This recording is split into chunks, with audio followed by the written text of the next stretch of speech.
காலநிலை மாற்றம் மற்றும் கோடை காலம் என்பதால் வெயிலின் தாக்கம் நாளுக்கு நாள் அதிகரித்து வருகிறது. தமிழ்நாட்டில் ஏப்ரல் மாதம் தொடங்கியது முதல் வெப்பநிலை அதிகரித்து வருகிறது. வழக்கமாக மே மாதம் அக்னி நட்சத்திரத்தின் போது 40 டிகிரி செல்சியஸ் கடந்து பதிவாகும் வெப்பநிலை தற்போது ஏப்ரல் மாதம் முதலே பல்வேறு மாவட்டங்களில் பதிவாகி வருகிறது.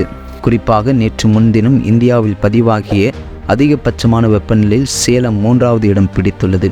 அதாவது 108 டிகிரி ஃபாரன்ஹீட் பதிவாகி சேலம் 3வது இடத்திலும், 109 டிகிரி ஃபாரன்ஹீட் பதிவாகி ஒடிசா 2வது இடத்திலும், 110 டிகிரி ஃபாரன்ஹீட் பதிவாகி ஆந்திரா முதலிடம் என இந்திய வானிலை ஆய்வு மையம் தெரிவித்துள்ளது.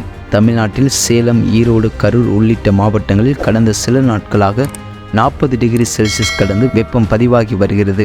இதனால் பகல் நேரங்களில் மக்கள் வெளியே செல்ல தயக்கம் காட்டி வருகின்றனர்.